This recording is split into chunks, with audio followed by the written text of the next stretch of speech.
What's up, everybody? Welcome to the KCM 2024. Season 1 has just started. Feels like it's been a long time, and indeed it has been a very long time since we've seen the Race War format. But here we go with game number 1. It's back, baby. We're back, baby. Wow, it's good to be back, Saying it's been a long time since we were back in the Race War format, but here we are. It was good to be back, I have to say. We've got our lineup here now showing up at the bottom of the screen. Light Rush, Ample, Best, Snow Stork, Queen, Action, Hyun, with Stork and Rush hitting the field here. Stork down in the bottom right, Rush in the top right. What is this map, Shun? Yeah, I actually don't know what this map is, Saying. Can you help me out with the map? Well, I had never seen it before until I got to play against who was it, Open Hand, or no, who was it, Nomad? I played against Nomad on this map. Suddenly I hopped into Love Snow stream and ended up playing a game. I'd never seen this map before in my life. And I got matched up against an S rank player, so it was a bit of a surprise. Well, yeah, you were there. I guess you don't know this map either. I know. I don't know the map very well. I did see it be played upon a few times on that occasion. It's got such a very straightforward rush distance on this right side of this catwalk area here, where I don't know. It's like 30-second rush distance. Quick gas steal from Stork as well. Kind of inevitable in a two-player map like this. Going to be frustrating the efforts of Rush. I imagine he's going to just want to throw a couple of SUVs on to kill that soon. I don't think he's going to want to bunker expand here on this map with this rush distance. Yeah, this is a very strange map, guys. So we've got a bunch of island expansions at the center right. We've got like a third base that's easier to take on a high ground just outside the natural, and then we've got another third base way up in the top left-hand corner, or bottom left-hand corner, depending on which end of the map you spawn. It's a two-player map. As you can see, it's not rotationally symmetrical by any means. So yeah, a two-player map here. And there's a lot of weird features to this map, as we'll get into as things progress. You can see we've got that kind of weird platform area. You don't see that too often in map maker's arsenal. That's a rare feature. Yeah, it is a very rare feature. I'm going to call it the catwalk, especially because the terrain that it's using is called the catwalk. So I'm going to call it the catwalk. Very interesting design. With this little engineering block here from Rush, going to try and optimize the situation here and balance out the fact that he got gas stolen by also delaying the expansion of Stork. So that's going to be nice. And sees no gas from Stork, sees that this is going to be a very greedy 21 timing Nexus, so wants to be squeezing it out immediately. Rush, though, following quite quickly behind with his own command center. Yeah, it's going to drop that command center. And a gas going to come up here for Stork, just putting on that bit of pressure. His two zealots that had to stay back. You know, that engineering bay, it has a dual use. It slows down this Nexus, and it delays those zealots coming across the map. And we'll see if Stork, as the second and third zealot arrive here, will he try to run by this bunker, or is he just going to back off here? Oh no, these are the first two. Okay, first two zealots making their way up. I thought that was another zealot. It's a probe that was sitting at the natural, and he is going to try and run by. No, turns around and backs away. Stork just checking to make sure that there was indeed a command center there, and once he's confirmed, he's going to send those zealots back home. Yeah, he could go for a run by here and try and get into the main, do some damage, but there is a chance that Rush just blocks that with an SCV and kind of frustrates Stork and maybe put on some counter pressure. And Stork doesn't want to have to make any more units at this point in the game. He wants to be as greedy as possible, so risking losing those zealots is a bit of a big deal here, so not going to be risking that, I don't think. And the factory should be coming down here now. How does Rush want to follow this up? Is it going to be straight into 2-fact, which is the more normal play, the more standard build, or will he try to get a starport out here, get some drop damage? I see one factory thus far. This map with all of those impassable terrain on the right hand side, that island area, it can be pretty easy to send a drop across that area and get down here to the Protoss main. Ooh, this Oh my god, are you kidding me? That SCV makes it by into the main? That is crazy to me that those zealots weren't able to block. Yeah, I'm actually kind of shocked that he got in there. I feel like that's a little bit of a mistake by Stork allowing that to come in, but no, oh well, these things happen. Going to be able to scout the exact timing of this build from Stork, seeing there's still only one gateway production, going to be getting this Robotech online, so he's going to have a fairly strong idea of what's going to be following this up, and you might even see the confirmation on where he's going to be taking out the SUV. So I'd like to see if we're going to see some kind of crazy 5-factory push out of Rush now, or if we're going to see a much more like methodical game from him. I have a feeling he might be wanting to put the pressure on Stork soon, though. I think you have to 5-fact Stork here because this is a carrier map, right? We've got island bases on in the center right. That's just really easy for Stork to abuse if he does go for the carrier, and he is just so prone to using that unit. So, you know, I doubt we'd see anything other than that out of Stork and Rush. If he is thinking the same thing, he's going to be wanting to put on the pressure with the factories. Going up to a 5-fact just makes sense on this map against Stork. Right, it looks like just like Sarah Kerrigan, Rush might be thinking the same thing. Meanwhile, we got a shuttle inbound to the main base of Rush with 4 Zealots. No Reaver just yet, but those 4 Zealots can be a little bit of a nightmare fuel for him. So only tanks and Marines to defend here, and they're not too good at dealing with Zealots. So this could be a lot of a disruption to Rush, and at least some lost mining time in the main base and disruption to his overall production and build order. Well, here comes the Zealots now. Let's see how many SCV kills they can get. A Vulture just pops out in the nick of time. Going to deal some extra damage here. Does need to back away, though, from these Zealots. You can't be engaging this directly. Another couple of tanks pop out, so this should be held without too much of a problem. Very nice hold here by Rush. Getting rid of those Zealots, not taking too much damage, and, you know, that was an interesting use of those Zealots. I thought he would save a couple of them at least to utilize with the Reaver, but maybe he has something else in the shuttle now. Well, yeah, I have a feeling that this makes me feel like Stork is going to be a lot more passive and just allow Rush to do his own thing and just wants to like keep throwing pressure at him over and over again while maybe going up to carriers or so. It comes into the main base, going to start taking out some of these turrets and opening up this defensive ring within the perimeter of the Terran base to kind of force Rush into a more defensive posture. So many mines just like, oh no, the Reaver! Just barely surviving to this. I'm kind of shocked right now. Nice mine drag from the Dragoons as well. So luckily for Stork here, still not losing this Reaver and still keeping the pressure on. Meanwhile, Rush goes for a bit of a counter aggression of his own now, putting some pressure on the front of Stork. Yeah, he's got that Vulture in the main, which has dragged all the Dragoons back up into that area and away from the natural here, where the tanks are going to set up behind this wall of pylons. Beautiful positioning there. Going to utilize that wall to keep the Dragoons back. Looks like they will start to get targeted now, but he could just target the Nexus, and as soon as the Dragoons come down, target onto the Dragoons. That would be a very difficult place to break through. Has Rush done it here already? Is he going to be able to take out Stork just like that?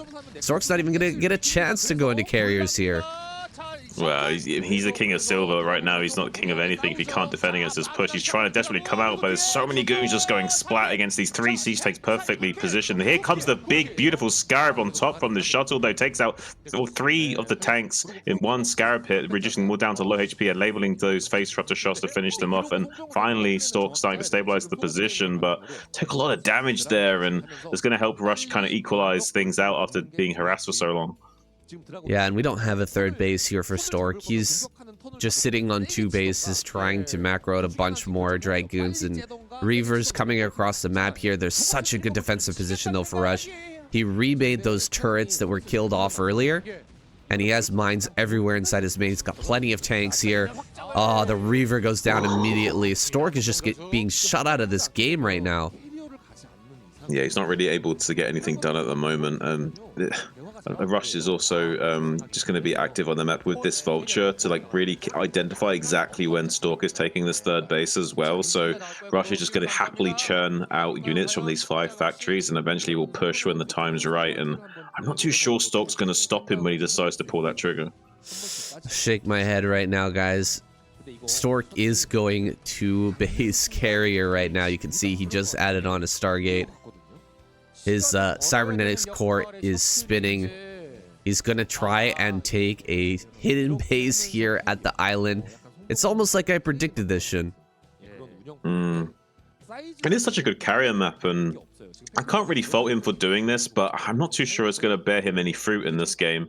Finally taking this third base at this sort of 3 o'clock position, it's going to afford him some additional economy that will maybe give him the boon that he needs to overcome the odds. But right now he needs to do something with these 2 shuttles to slow down this big push that's coming out from Rush, making its way across the catwalk. Look at this little snake train of tanks coming down. It's going to be very difficult for these Dragoons to come and stop this kind of push.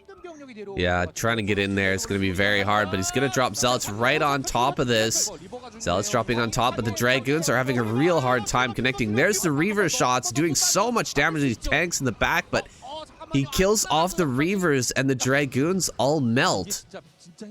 That was a decent fight there. Oh, actually, one Reaver is still left alive. Does get one more shot, kills one more tank, but will be shoved back here. I thought he lost both those Reavers. Maybe he's okay for now, but Stork getting pushed all the way back to his natural. Now, picking up some more Zealots. He's coming in once again, trying to get rid of these tanks before they get that reinforcement train. Loses the Reaver, though. He's going to kill a couple more tanks, but now there are Goliaths here. He needs to pull back these shuttles before he loses them all. He's going to lose 2 of them. Oh no, look, losing those shells is like, has no more utility really available to Stork to deal with this kind of push, and with the catwalk being secured, he's not going to be able to really deal with this cost efficiently. He needs to desperately buy time as Rush is slowly encroaching on this natural position. Right now we have some carriers in production. They're about to pop out any moment now, but it's only be like 2 at a time, and it's not going to be enough to fight this army right away. You kind of need like 4 carriers before they start to become really effective at starting to kill units quickly enough, and at the moment there's not going to be much time remaining in the tank for Stork to survive and actually get those carriers going. At the moment, he might just die right here, right now. Yeah, this position right outside the natural is so deadly, and not having those additional shuttles now is biting him so badly. He's gonna bring up 1 shuttle here with 1 Reaver and a Dragoon inside. He's taking a bunch of damage from these Vultures here, losing a lot of his probes before this fight really even kicks off. Coming forward with the tanks here. 3 tanks sieging up within range of the Nexus. That goes down, dropping Stork back down to 2 bases here. He has that island operational, but he has been cut down to size here. Rush continuing to push forward. This is a big ramp into the main, guys. It's a feature we haven't talked about yet, but here we go. Zealot's going to run forward. Well, walking forward here on top of these tanks. Dragoons are trying to fight, but that's so many Vultures and tanks sitting in a wide arc. He will have to retreat up that ramp, just running away from this position. A Reaver being dropped here is going to get a big shot off. Nice kills there for already. And he can switch up into the main. No, he loses the shuttle. A great snipe there by Rush with the long-range Goliath shot. Picks that off. There's only 2 Goliaths here at the front, but only 2 carriers is not going to be enough to actually hold this. He's losing Dragoons on the high ground as well. Stork in a desperate situation right now, and he doesn't have anything on the other side of the map to deal any damage. And these are young carriers as well, so they still only have their baby teeth, so it's not really able to dish out the kind of damage needed to deal with this kind of threat right now. So there's going to be some time before there's really anything that Stork can do to stabilize his position, and Rush is not going to wait for that. He's just going to come in here and start killing all your production off. So I kind of feel like Rush is just checkmating Stork right now. I don't think there's a response from Stork here to deal with this. No, this is, you know, death by 1,000 cuts, though. Rush has been consistently torturing Stork in this game, pulling him apart piece by piece, and this is the final straw here. This is the final piece that he needs to take off. He's pulling his legs off here, getting rid of all of his gateways, ruining his economy already by continuously running by Vultures and picking off that Nexus at the natural. Everything is falling apart here, Stork. What can he do? All of the interceptors are just about dead, and as the baby teeth are growing in here, they're already being ripped out. GG, carriers not gonna save Stork this day. He taps out, and Terran takes a first win in the first season of 2024. All right, sliding into game number 2 here. We are on Troy with Hyun and Rush. Troy 2.0, the remake of the 2008 map. And it looks like they do have the assimilator gates. So we were just discussing this before the game. There are these assimilators. Sorry guys, we don't have an overlay to show you here to show you guys the maps a little bit more clearly. So we can talk about them, but we will get that eventually once the new season of the ASL comes out on Liquipedia. With all the maps and stuff, we'll discuss that a little bit more in depth, but just know that this is a very old map that has been reworked here for the modern age. Yeah, basically it's a semi-island map, so by killing these gas geysers, you can kind of like lock down these bases and turn this map into kind of like an island map. And we do have these island bases as well, in like tucked in between the main bases and the 12 o'clock and 6 o'clock position. So there's quite a few options to both players here to be a little bit sneaky with their expansion choices and kind of be a bit more creative with how they want to engage with the map. Now, this is something I was wondering when thinking about Nemesis. If an assimilator gets killed, can you just, if you're Protoss, can you just build another assimilator and it fixes it? It opens it back up again? Does that work? I don't know. I don't know how. Maybe, yeah.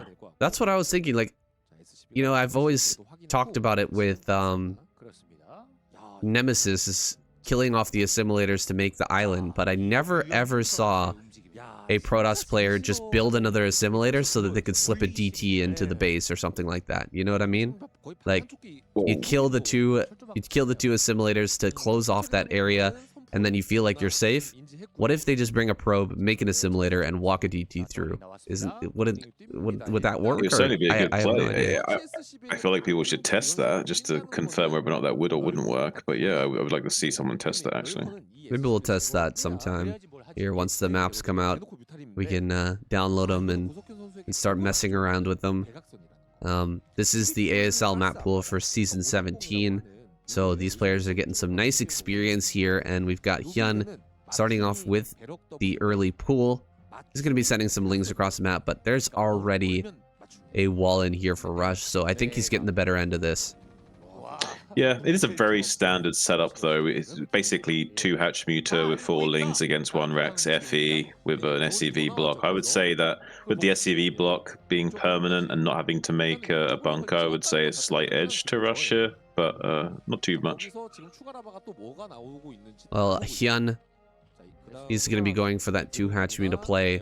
He's more of an aggressive. He's more of a 2 Hatch Muta player in my mind, don't you think so? Oh yeah, absolutely.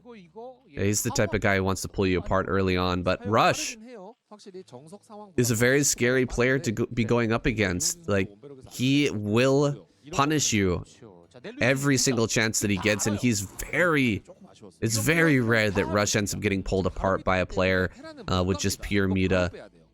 Generally, he is the one who puts on the early game pressure and is scared of the late game. Yeah, Hyun did elect to get Ling speed really early on, so he might try to put on some pressure here, but as long as Rush is careful and comes all the way back and doesn't take another risky stab out into the map, because it could be possible that, say, Rush gets a little bit ballsy here and overstays his welcome by coming out into the map one more time and then just gets jumped on by all these Lings and dies. But a player of his caliber should be smart enough after seeing that Ling speed to just tuck in and never poke out. Here comes the attack though. He's going to come in inevitably anyway. He needs to pull these SCVs really quickly. I don't know why he hesitated. The SCVs includes all of these Marines to these Lings now, I think, and that's a real misstep from Rush. Losing this many SCVs, this many Lings, this many Marines to Lings this early on basically could be spell disaster. He can still stabilize by holding this choke point, but now all the Marines are dead. The Lings can just free cycle into the main base and just cause an absolute mayhem scenario where he's cycling the SCVs back and forth between the main and the natural, trying to get Marines back into the mineral lines to defend this, but he's not going to be able to do so very easily, and now I feel like Hyun could just pull him apart.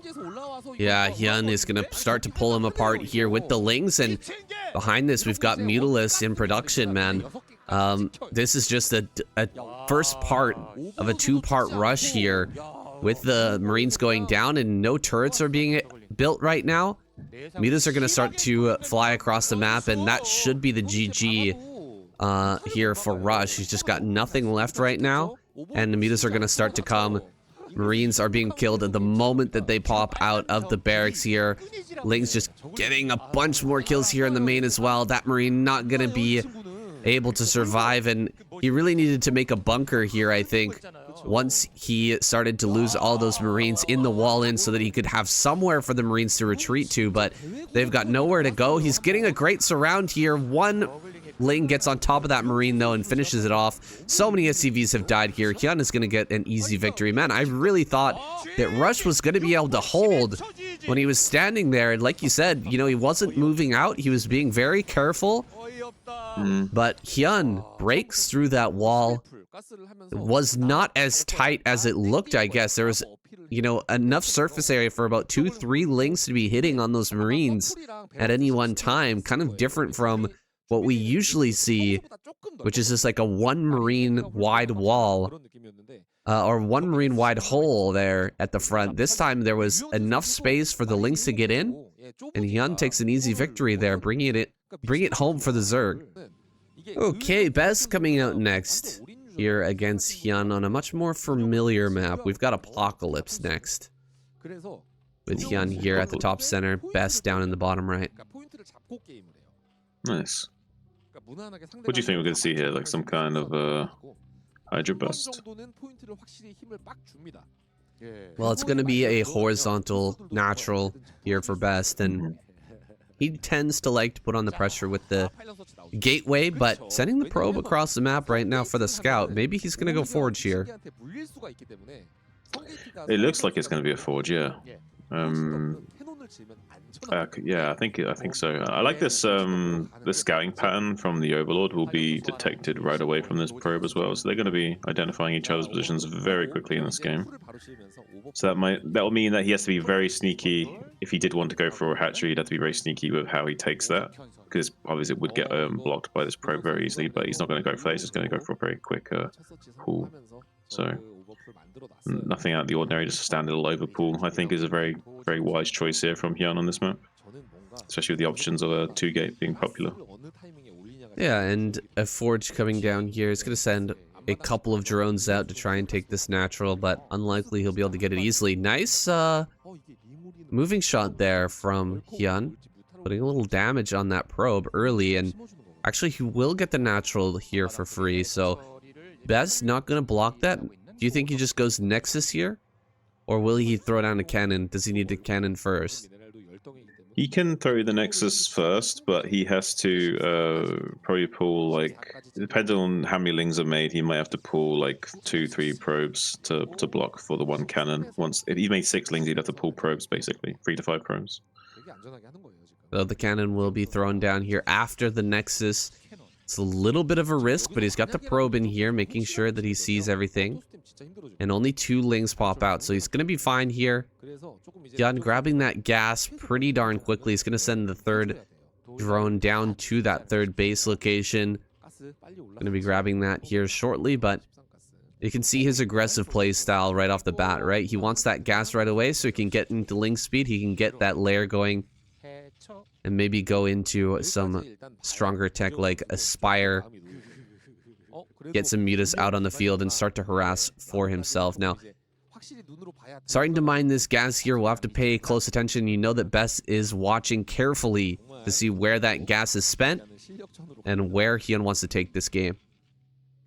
Yeah, because right now he could be throwing down a Hydroden, for example, or he could be going for a very fast lair in a moment. So he wants to be identifying exactly where this gas is going to be going, which will very strongly dictate the pace of the game and what the Protoss player has to do to survive. And the hardest thing to do as Protoss in this phase of the game is identifying exactly what the Zerg is doing and optimizing your build order to kind of like not have to hedge your bets too much. Because as a Protoss player, you don't want to just throw down cannons to be safe when you don't have to. It's completely devastates your build order to do that. You know, 1 cannon is 1 gateway, so like it's a big deal to like not optimize your build as Protoss. You really want to like have 100% information at all times, and that's why Hyun is so adamant in chasing down this probe of even a drone at this time to try and get some damage on it and kill it as quickly as possible. So yeah, he wants to get rid of that so badly, but he failed to block it getting into the main, and now with Best having full information, oh my god, the dodging here.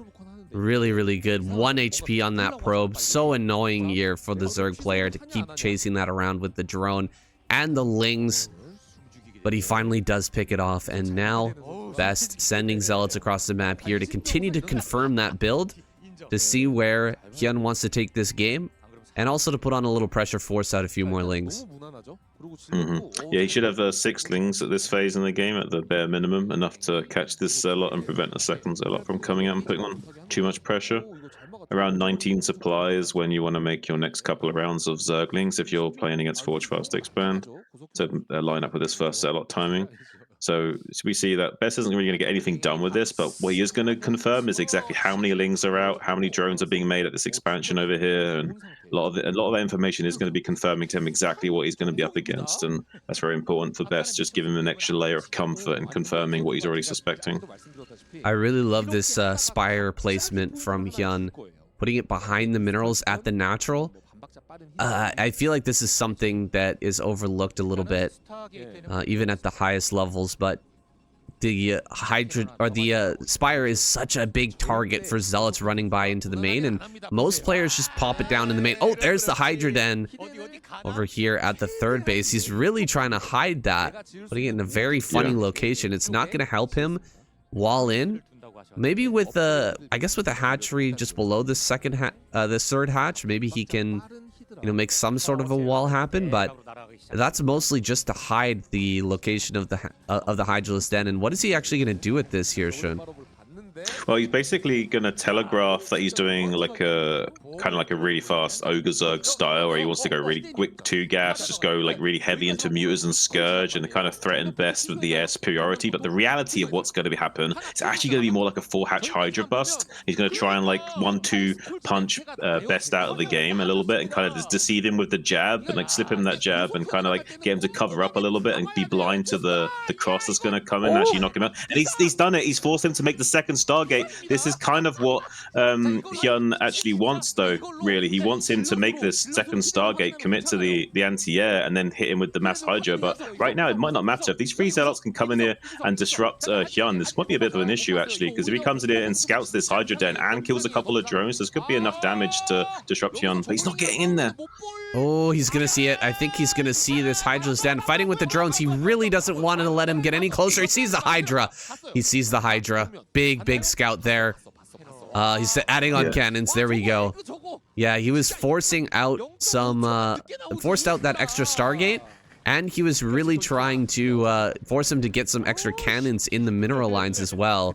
I wonder how much of that finished up. How much was Best actually able to cancel back at home? I think he canceled the second Stargate. Yeah, he did cancel the second Stargate. That's a huge scout from Best right now. Like, that was a make and break moment. If he doesn't scout the Hydras in the next like 10-20 seconds there, he's really suboptimal in dealing with this. And now we might see like a bit more of a fake from Hyun, where he doesn't quite commit to this and kind of puts on a lot of pressure and then transitions.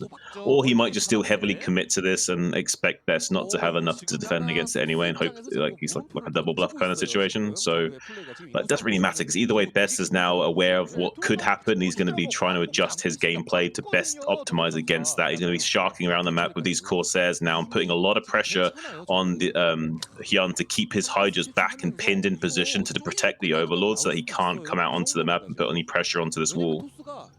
And that's exactly what's going to happen here. Everything's staying back at home for Hyun, but I think this is his game plan. He is transitioning. He is adding on a lot more drones right now. And he forced out a lot of cannons regardless. A bunch of cannons got made at the front in order to block a potential Hydralisk bust. And the Hydralisk bust is not forthcoming. Corsairs haven't been able to get any damage, and he's built 6 Corsairs here and a lot of cannons. That's a lot of defense for a Hydralisk player. He's or who's actually macroing up. A Hydralisk player who's macroing really hard. He's going to have a big drone count here before Best can get out on the map and do anything about it. I have a feeling he might be wanting to get into a lurker contain here, and just wants to like get up into lurker tech and just go mass Hydras and eventually set up a lurker contain after he goes pure Hydra and tries to fight Best and win the skirmish out on the map, and then set up a big powerful contain. And then if he wants to, he could also set up a drop play into the main base as well. It's another option he has if he wants to go for that kind of line of attack. Yeah, lurker contain on the high ground here is fantastic on this map. Apocalypse really lends itself to a player who wants to set up on the high ground and just not allow the Protoss player to get out on the map. Looks like he's going to catch some Corsairs here in the middle. Nice pullback by Best. But I think we are going to see Lurker coming down here pretty soon. Ooh, catching a drone, and these Zealots are going to make their way over here. That's a little bit too many Hydras, though. And he should be pushed back. Coming in with the Corsairs, though, in conjunction with this Zealot attack and going after a few drones with that one singular Zealot, that could get quite a bit of damage. We've already got 3 kills here. Might get a 4th. Will get a 4th kill. Lowering the drone count just slightly. A 5th kill as well. Pretty good damage here for Best. Just with a few, you know, like a hit squad of units there with those Corsairs, dealing a little bit of extra damage. Yeah, it's enough to keep him back and buy him some valuable time. And now we see a multi-layered tiered assault as the shuttle now coming into the main base right when Hyun going to be moving out yet again. So just trying to be an absolute nightmare is Best right now. But good response from Hyun, though. Body blocking the DT out with the Overlord coming in, going to be bullying that DT away. Isn't going to be getting the kill on that, but really great anti-DT drop play there from Hyun, preventing any damage. Needs to come out onto the map and put the pressure on now. Has the +1 kicking in for his Hydras. There's 4 Templars out in the cannon line ready to defend against any kind of assault from Hyun, so he can't kill Best by any stretch of the word, but what he can do is come out onto this map and set up for some kind of a contain or lurker field in this sort of high ground area and start to squeeze Best out of this game. But he needs to be a little bit careful that Best doesn't keep throwing these like counter attacks against him. We see that lurker drop that I was thinking that maybe coming up here into the main base. A lot of probes could die here, but there's 1 cannon defending us there. Ooh, the Corsairs are going to catch it. Big catch here. Both players, Giga Brain, catching their opponent's attacks. Oh, it kills that shuttle. These guys are going to be marooned in the top right-hand corner for a while, at least until another shuttle can come out. I think if you're Hyun here, you're just going to send more Scourge up to that area, though, knowing that there will be eventually a shuttle coming up there. Still quite a few Corsairs out on the map, looking for more Overlords to kill, but they've already done a fantastic job just dealing with that first initial drop. The real problem, though, is going to be at this containment here on the high ground. That's going to be very tough to break when all these lurkers finish and get into position. Yeah, those units in the top right looking like those rescuable, recruitable units on a campaign mission or something. He's going to drop a probe over there to really get them back into his own control. For the time being, though, we see a nice little lurker field being set up on this high ground, which is so important to control at this phase of the game. If Hyun can maintain control of this position, it's going to be real bad news bears for Best, but he is able to come up here and start to set up his 3rd base at least, so that will signal to Hyun that he either has to put the pressure on here or to transition into Hive. So it'll be interesting to see how he wants to deal with it. So far, a really powerful Battle Zerg army, just so many lurkers and hides. Look at the army that's fielded by Hyun right now. He's ready to go, but there is a lot of the goons just waiting in the wings to go to town as well. So no, by Best's army, by no stretch of the word, is also like going to be able to come in and devastate this position if he can come up on the the top side and come up and start fighting these lurkers from one's angle rather than fighting them all head on as he comes up the ramp. But it's going to be tough for him to break up onto these high ground positions with that many Hydra supporting the lurkers like that. So I don't know how Best is going to go about this, but for the time being, I feel like this is Hyun's game to lose at the moment. The hero shuttle rescues the units from the top right-hand corner. Going to send in this Templar, gets 1 kill and does get picked off. I love that Hyun left these Hydras and Overlord back in the main base all this time, just prepared for this eventuality here. And look at this lurker field now. He's got that 4th gas online, and the lurker field is just going to continue to grow. With 4 gases, you can produce an insane number of lurkers here while transitioning into Hive. He's not going there just yet.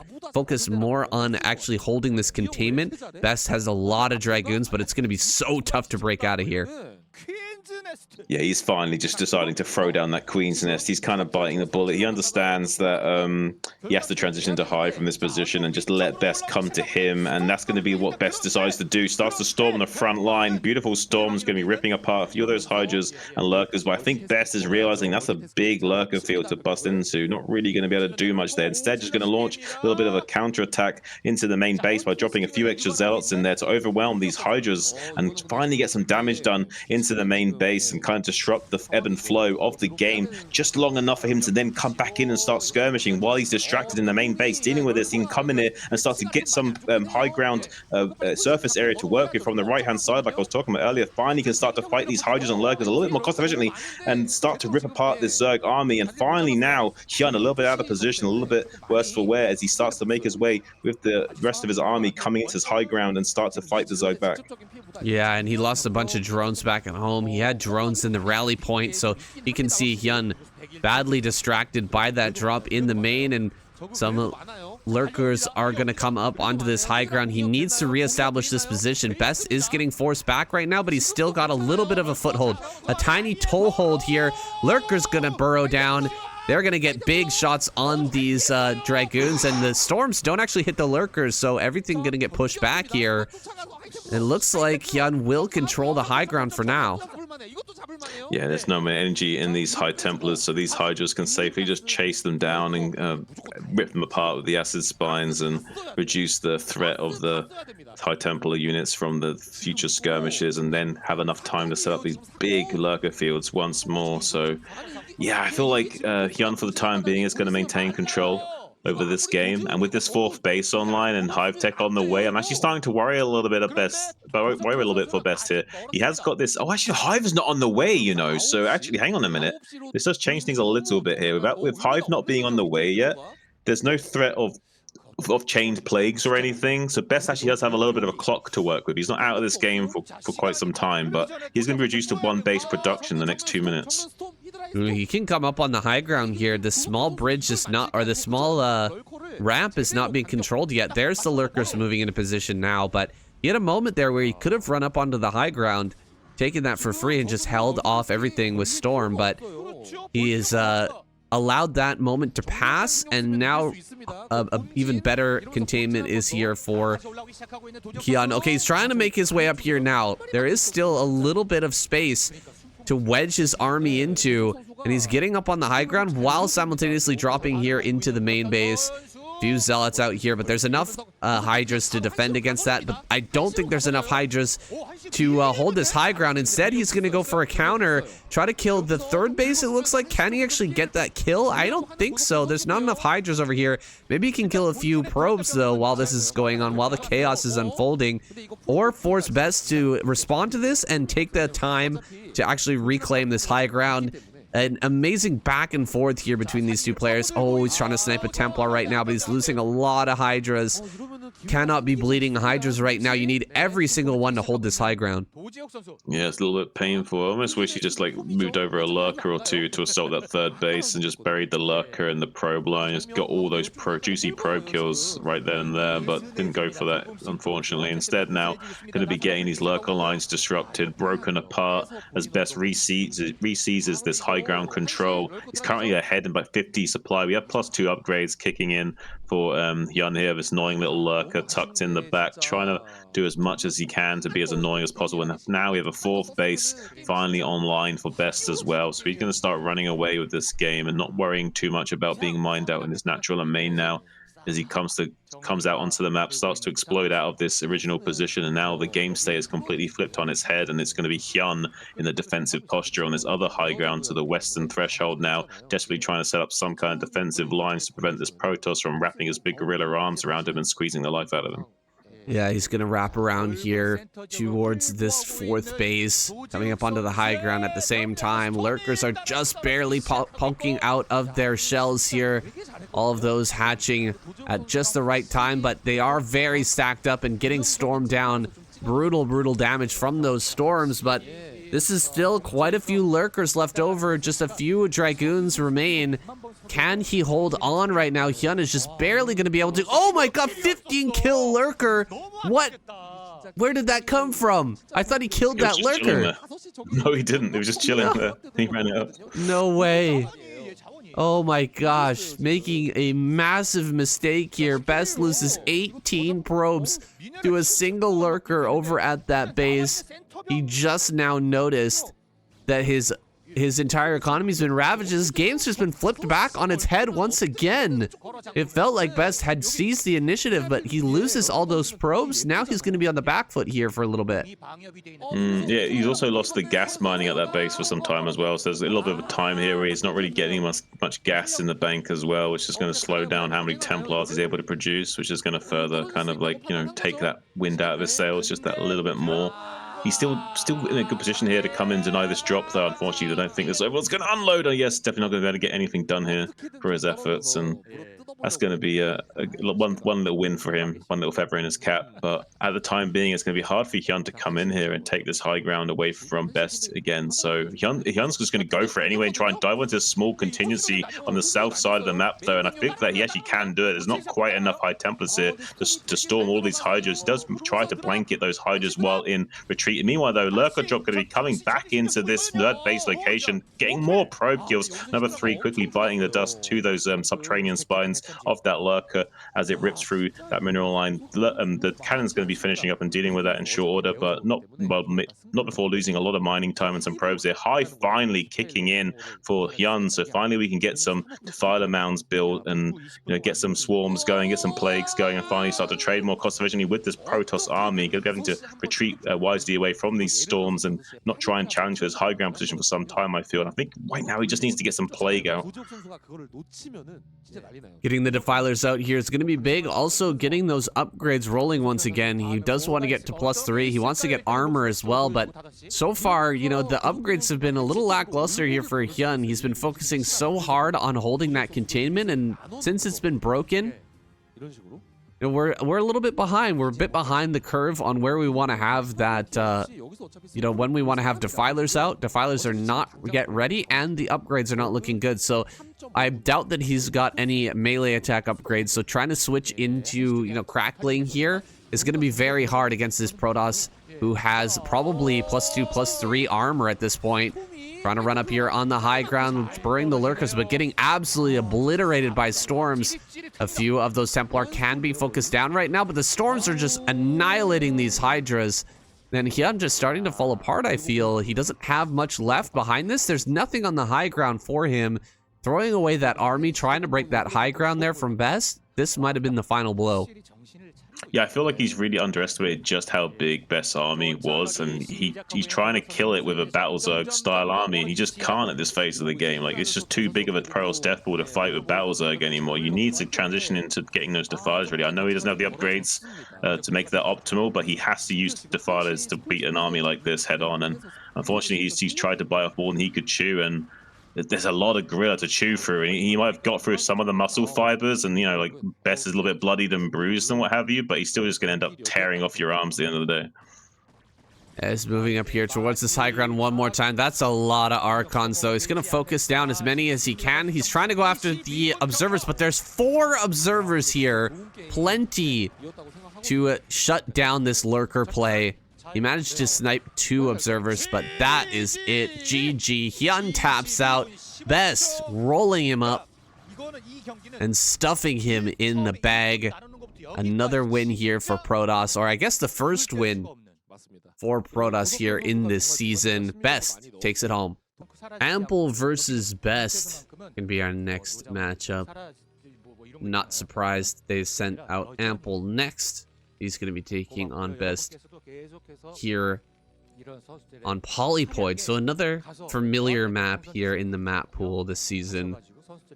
I do like to see some of these more standard maps mixed in with the kind of crazy, Troy, Blitzy. That's what we found out was the first map's name, Blitz Y. That's a weird map, man. That is a very strange map. It's certainly a lot more. It's certainly a hell of a lot stranger than Polypoid, a nice standard 4-player 16 base map with these nice little high ground mineral onlys, allowing for some nice positional play and some nice late game scenarios as well. So yeah, we're going to hopefully see a nice little straight up game from these 2 players. I think either of these guys is going to be doing anything too crazy. At least we're not seeing anything too crazy thus far. Yeah, they're just going to open up pretty standard here. But Best may be sending some Zealots across the map. No, he's got his gas going, so it's not going to be like a really early Zealot with this kind of forward gateway. I guess it's not in the natural, so it's not really that far forward to where you'd want to place it if you were going to be trying to put on that pressure. But I prefer best to just play really normally here and give us a good game versus Ample, because Ample is an excellent player. Definitely deserves some respect, and I think Best's going to show him a little bit of that this game. Yeah, I think you definitely have to respect Ample here. He's a very formidable player, and Best, though, he's so strong at this sort of like Zealot Goon, Templar style, where he just rips apart Terran positions of just like, I don't really want to say finesse, because it's not quite finesse. It's more like a guerrilla, like going on a rampage through a zoo, just tearing everything apart, but still somehow like, you know, leaving a wave of like immaculate destruction in his wake. Still somehow graceful in the destruction. Yeah. Oh, he steals the gas. Hey, Oh, nice. that's getting in there on a 4-player map to steal the gas. That's not something you see every day, but oh, a double gas steal. Wait a second. Even preventing the old school strategy from Ample of, you know, starting up a gas geyser in the natural and, you know, waiting with 5 or 7 SCVs, getting the gas, and just waiting for that CC to finish. But he is going to get in here. Kill off that gas geyser. Best will have to cancel. He's used quite a bit of money to, you know, in the early game here, steal 2 gases. It's 200 minerals that he wasn't able to utilize on other things, but he cancels the second one. The first one dies, and Ample will get his gas geyser now, and Best's gonna have that slightly delayed Nexus there at the front. What can he do after delaying this gas, though, by that small amount? Is he just going to go for a range build and try to, you know, force out some more repair, like a bigger repair build here, or does he have something else in mind? Well, I have a feeling that he's going to be wanting to put on the pressure a little bit, so I have a feeling we're going to be wanting to see some pretty strong tech play here, like, you know, at least 2 gateway worth of units, maybe with a fast robo. Maybe even possibly some kind of bulldog play might be an option for Best here, and like put on a lot of pressure and just come in with a nice big play of a shuttle and just try and like kill him early on might be possible. Or at least I don't think he's going to go into early Reaver, but he might surprise me and go early Reaver, but I don't think he necessarily will. Doesn't really feel like a Best play to me. Best, no. Not really a Reaver, you know, crazy micro player like someone like Snow, but yeah, maybe a bulldog play. That sounds more like him. Yeah, I think it's going to be either like a bulldog play or a really greedy third. I think it's going to be one of those 2 things. Well, with that probe heading up to the top right-hand corner, you might be onto something. Second gateway is finished up here. Double Dragoon production going to be sent across the map to put that pressure on the bunker. It can be a bit of a, like a distraction, though, when you're forcing the player to continuously, you know, check that over and over again, that bunker, and just to keep it alive there while the Dragoons are pressuring it, then come in with a dropship into the main base, or come in with the shuttle to bulldog the front. It could be a scary moment for any Terran player. More and more Dragoons making their way to the front now. And that probe that was sent all the way to the top right has actually been pulled all the way back down. I guess Ample saw that.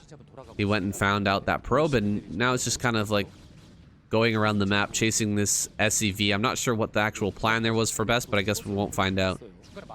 And also, I feel like Ample's not dumb enough to lose his first tank to these first goons, I don't think, but there is a chance that Ample makes a blunder here, and as he comes down the ramp with his first tank, he just walks up with the goons and kills the tank with 2 volleys from these 4 dragoons. It actually might happen. Like, he could, if he keeps lifting up this barracks like this as well. But I don't think he's going to be dumb enough. I think he's just going to shell from the high ground. He's going to be very careful with his first tank, because one way he loses the game here is he comes out too early with the tank and he just loses it straight up to these dragoons. But he might lose this bunker if he's not careful enough, because he can just run in and start sniping the SCVs, then go back to shooting the bunker again. But finally, he does get that siege online to start pushing back these dragoons.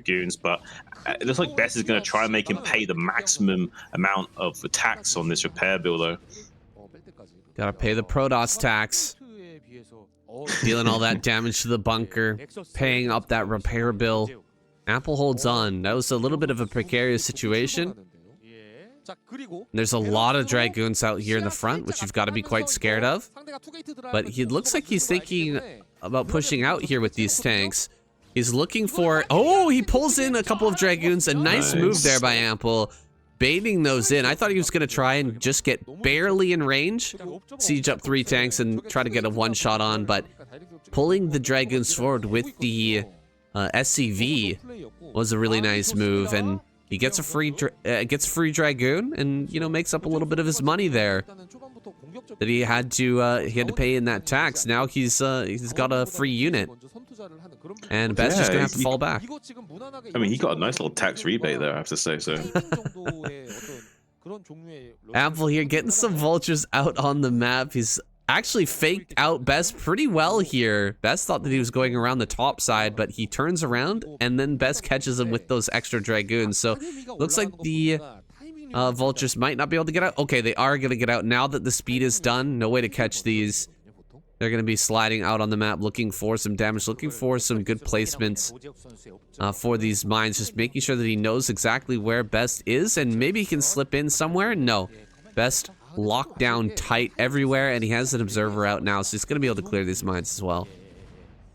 Yeah, well, I think importantly, just having these vultures out on the map is just a big relief for Ample here, because it does kind of keep Best wanting to be a little bit more defensive and not put as much pressure onto Ample and give a little bit more breathing room to the Terran player, and also kind of keep Best a little bit more tightened up and worried about these potential run bys and what have you, and does allow Ample now to finally come out on the map and start to scout for like the greedy 4th bases and, you know, kind of identify the exact game state right now without having to use like too many scanner energy early on and things like that. So it's going to be really great for him going forward, knowing exactly the timings of this 4th. But look at this 6 o'clock 4th base from Best. Best is kind of trying to metagame him a little bit and take this 6 o'clock. I don't think he's going to expect this 6 o'clock Nexus at all. So I think this is going to kind of trick Ample a little bit. He's not going to read this game state accurately for quite some time, I don't think. He's scanning the main base right now, but he's not going to identify this 6 o'clock base for quite some time.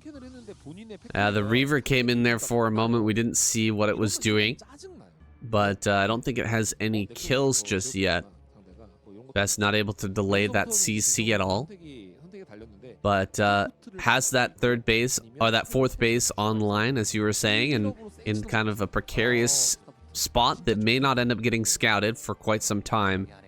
Ample has mines everywhere else on the map. I think that Best actually needs to go and like at least fake trying to take a 4th over here at the center right if he still wants to disguise the fact that he's taking this 6 o'clock, and he will clear out that mine. And look at this, Ample sending in the vultures immediately. He's looking for that probe. Oh no, he's not. He's coming in here for some probe kills. In fact, gonna get a few probes here and there, but I think that would have been just a pure professional standard move there from Ample if he was sending those vultures in to snag the probe as it's moving out to take the expansion. That's like that's a beautiful move from a pro player that you often see, and can really give you a great advantage if you can slow down that Nexus a whole bunch as they're trying to take it. Yeah, I think in StarCraft, it's not just about slowing down what they're trying to do, it's about disrupting their flow state. You know, you're just trying to like pull them off the rails as much as possible. You don't want them to feel like they're just gliding along the freeway. You want to pull them into the jungle, put them into like a off-road situation where they're not quite comfortable in how they're navigating the terrain. Yeah, that's a good point. The mental aspect of Brood War is huge. And I think that both players are riding a pretty good wave right now. Neither player's been fully disrupted, and they're kind of going along their game plans here, respectively. And it's up to the Protoss to actually dive in and do something about what Ample is, the kind of path that Ample is rolling along right now. He needs to, you know, either bust the 3rd or stop the 4th or get into the main, do something here, because just expanding around the map is going to allow Ample to eventually get up into that massive Giga Mech army where you've got +2, +1, and 160 supplied. He's going to push with that army. It's going to be very difficult to stop.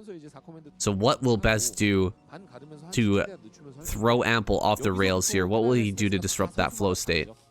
Well, I have a feeling that Best will just take this 3 o'clock base and get up to 200, 200, build a bank, and then just clobber Ample the second he tries to move out, and then remax and try and clobber him again. And he's just going to keep trying to Hulk smash him with his big gorilla arms over and over again. And if that doesn't work, he's going to regroup in the jungle and come back and try and Hulk smash him again. Ooh, there's a lot of turrets here, but 3 shuttles are going to make their way into the main, dropping on top of this mine. Gonna lose these shuttles pretty quickly. There's actually 1 more turret there in the main base. Oh, these Reavers made it through, though. They're gonna be landed way in the back here, and I think he targets the middle of this supply depots. Yeah, he will. He's gonna get so many supply depots here, and the Zealots are gonna buy that time. 4 supply depots go down. He can target down another 4 here if he wants to. Going after these 3 here. Gonna get big kills on these supply depots. This is gonna supply block Ample in an insane way, and this is exactly what we were talking about. This is the move to throw Ample off of his flow state. Yeah, it's gonna be so hard for him to max out now and deal with the big gorilla. And oh, mine doesn't go off. So these 2 Reavers kind of slugging on top of each other right now, kind of sharing time, space, and equilibrium as they kind of exist, both cohabitually and also codependently. And now they're both divorced and gone their separate ways, as that relationship was just toxic or not meant to be. But they did a lot of damage in their wake, though, so have slowed down the production of Ample quite significantly. He did throw down a lot of supply depots at once to try and catch up there, and is able to produce units once again. So fortunately for him, is back into churning units out, but is currently behind 45 supply while trying to desperately get his 4th base online. Yeah, I think he will get this 4th base online as well, because Best doesn't have much. As I say that, he's got 4 more shuttles coming in. Oh my god, he's gonna hit this main base again. He's opened up the position, so might as well try for it one more time. Ample's desperately trying to set up some more turrets in that location, while also coming over here to harass this fresh base that's coming out. Best gonna fly straight in here. That's so many Zealots being landed, and he's got Templar as well. Big storms on these SCVs. Huge damage there. Adding on to the damage that was already done by those Reavers earlier. 14 kill. Oh my god, so painful. Another Templar getting landed here. 5 more kills on that. This is insane damage. Yeah, those 14 kill SCVs from those 2 storms, absolutely devastating levels of damage here. Exactly what you want to do to a Terran player. Just rip out his guts and show him to them, and strap him around his neck and just strangle him with the intestines as best as you can with your gorilla strength, and just show him who is the superior specimen in the jungle. Well, Best's gonna load up one more time here. Ample just not able to handle the growing power of this wild beast as he continues to take over more of the jungle in the top right-hand corner. This tank army looks frighteningly small now. Even though that's a lot of tanks, it doesn't have much backing it up, and here comes the Zealot drops on top of all of this. The storms are going to be big as well, clearing out a bunch of these vultures in the back line, and the Zealots are going to rip through everything here. Best dominating Ample right now, and it did not look like this was going to be a Best dominating victory. We weren't even sure if it was going to be a Best win up until that first couple of drops came through. GG. Ample getting ripped apart here. Best takes that victory. Wow, that was that was an impressive display from the ape toss there. Best smash. Okay, Action versus Best is our next match, and we're here on Broken Circuit. That brand new map that is kind of a remake of Circuit Breakers, with a few twists. So they just like flipped it. They flipped the name backwards.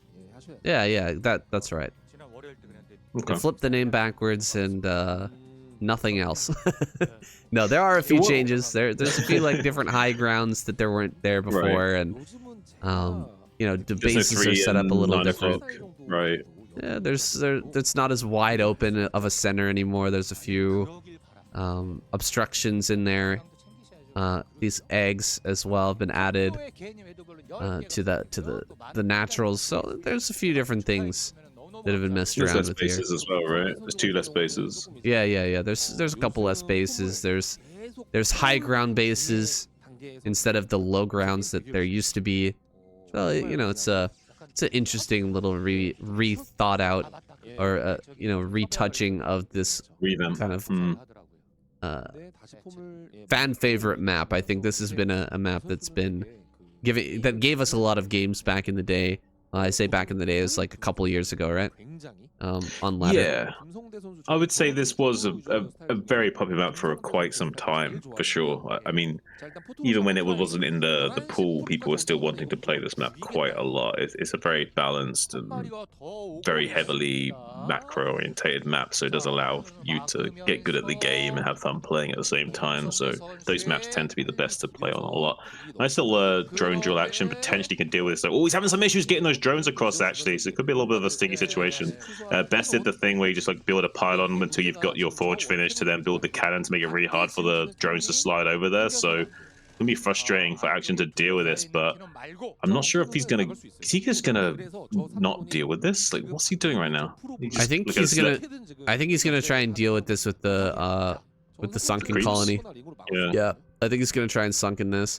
But it's gonna be tough. It is gonna be tough. He needs to choose a sunken location that's out of range of the cannon, but in range of the pylon so that he can utilize that trick. Oh, he's trying to block this probe from getting in and putting down another sunken, but he loses a drone and he puts a sunken in range here of this cannon. That's unfortunate. I don't think he's gonna be able to hold this off anymore. I think this is probably just gonna be a win. Oh, he's in range of both the sunken. Both sunkens are in range of the cannon here, and he actually cancels one of the cannons.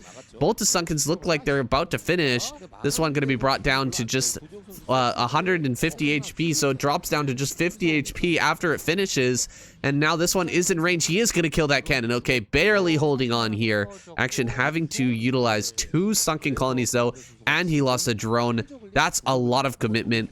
But I mean, there were 2 cannons built. One of them was canceled, and a pylon was canceled, and 2 pylons died. So it's hard to kind of calculate it out who's actually ahead at this point, but the counterattack is coming. He needs more probes.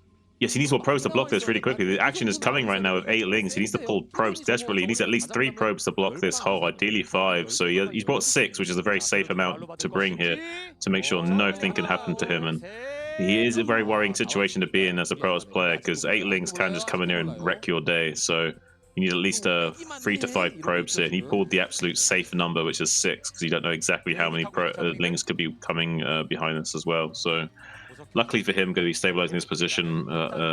Having this many probes pulled off the line, though, is going to kind of give Action a little bit more way back into this game as well. Interesting. And we got Best here with a probe in the main. I think that's just now been spotted. Okay, he's going to pull away the probes here. He's waiting for a Zealot to pop. The Zealot pops right at that time. Actually going to send his lings back across the map. I think he just wants to kill this pylon.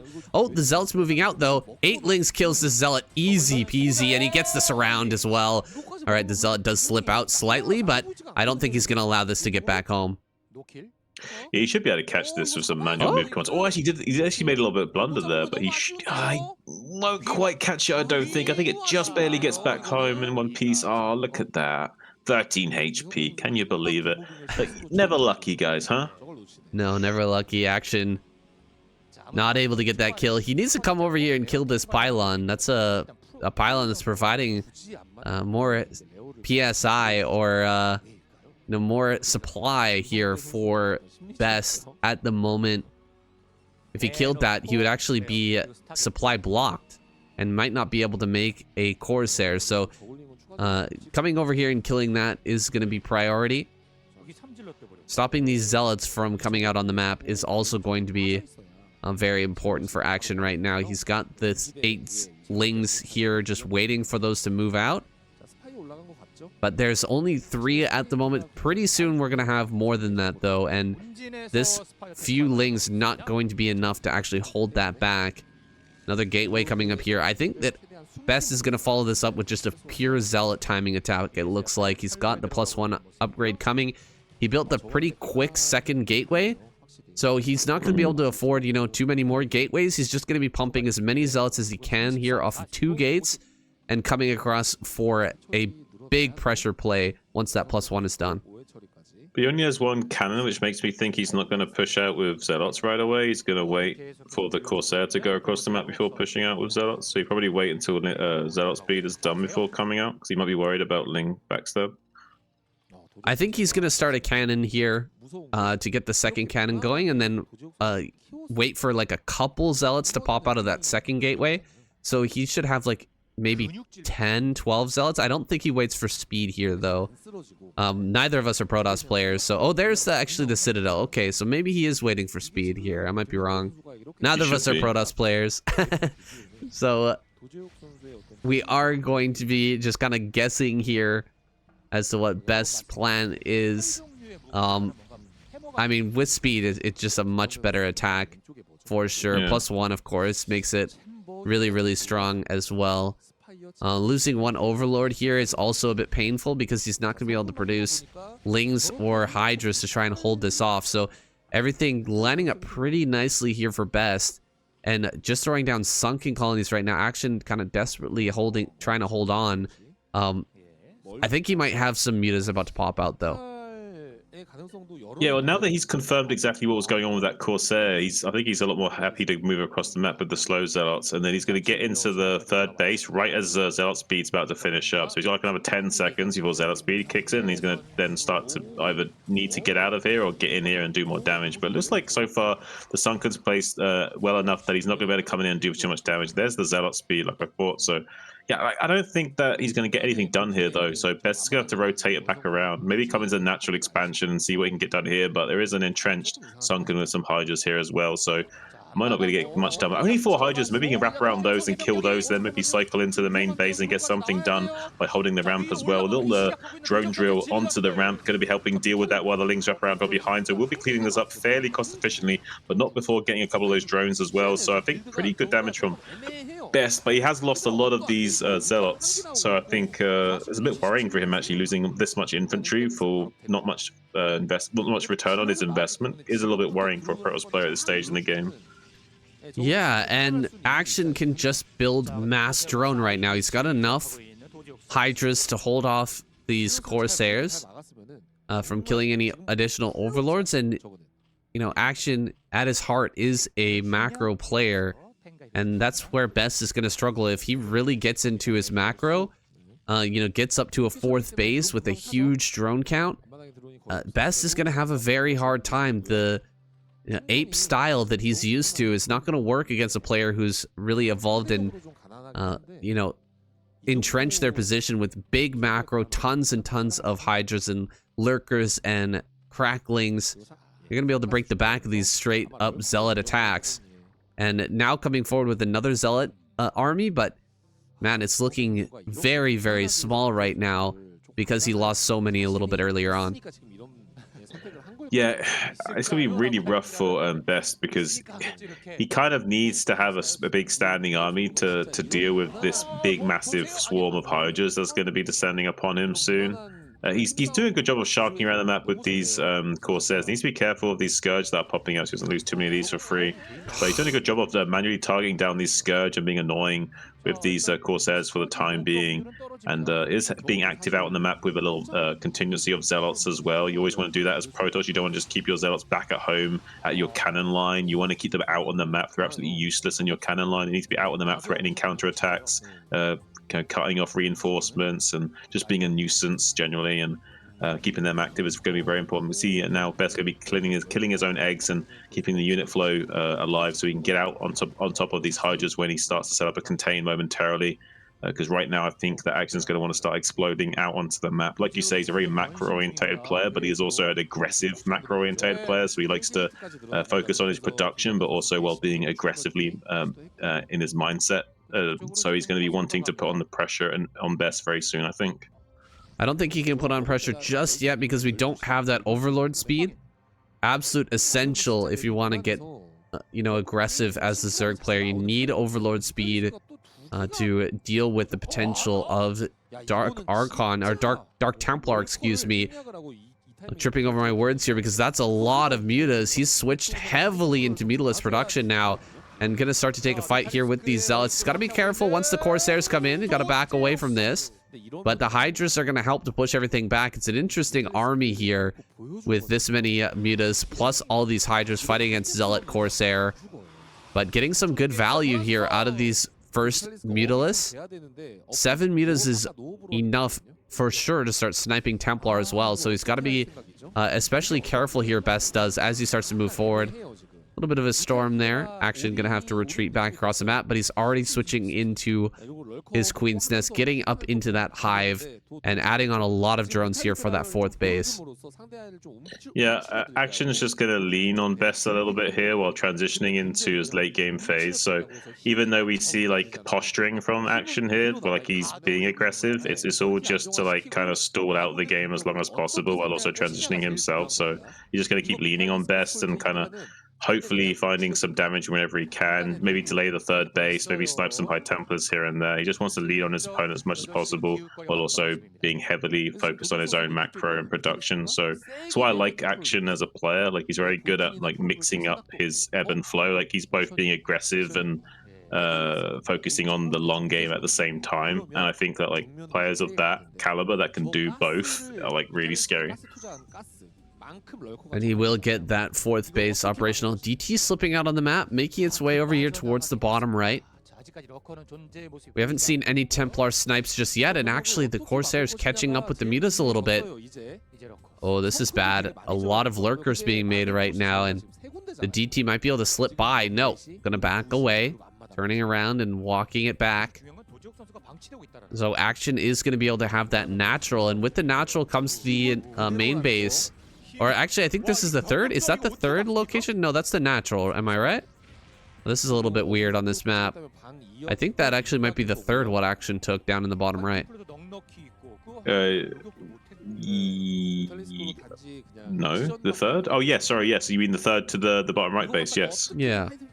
Yeah, so he doesn't have easy access up into the main base here.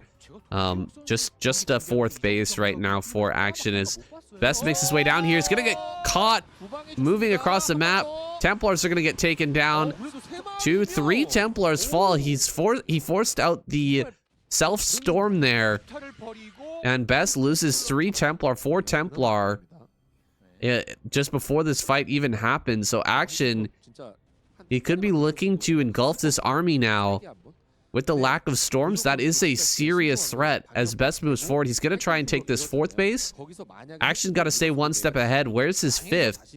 I guess it's okay as long as he's switching into Hive right now, but I saw that the Queen's Nest was done, and I didn't see the Hive in production. Hopefully that's on the way now, as he's switching into Mass Ling and Lurker. Ling's coming up. Lurker's coming up. And Best will have to back away. That is way too many Lurkers, way too many Lings right now. Great engagements from Action overall. You know, just forcing everything back and not overcommitting with those Lings or Hydras, keeping the majority of them alive as buffers for that Lurker army. Yeah, if he can just survive a little bit longer, he needs like to survive just 1 or 2 more minutes, get that consume upgrade finished, and now he can start to swarm, defend against these goons, and then he can just get Plague and start chaining Plague. Then he can get his 5th and 6th base, and he's going to be happy. But until that time, there's a little window here where Best can really put the pressure on and start to become a little bit of a nuisance. So he needs to be careful not to like let this big, powerful siege army of just pure Dragoon just rain down upon him. So he needs to be a little bit more cautious, and he's going to buy a little bit of time by coming out here with some Lings. See if he can snipe off some High Templars or 2, or at least just distract Best a little bit and keep track of where the army's posturing. This is inspiring to me. Action doing a fantastic job thus far.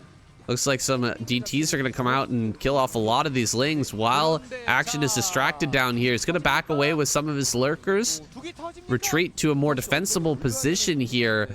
But Best is starting to roll forward, making a big threat here down at the bottom right. That's quite a lot of Dragoons. They're not able to get very good surface area. Uh-oh, Lurkers are filtering in and getting killed for free here, and there's no more Lurker line left over. Defiler's coming down with a lot of Lings, but maybe Best can get in here and kill this base before this reinforcing army makes its way down here. He actually needs to get across this ramp. That bridge is so important. Oh, big storm there on the right-hand side. A lot of those lurkers eating that storm. If he's able to get up next to that bridge, oh my god, there's just way too much action. Completely overwhelming here with his cracklings, ripping all of these dragoons apart. A complete rout here for Best's army. That was a little bit scary for a moment, but Action just having way too much with his insane macro.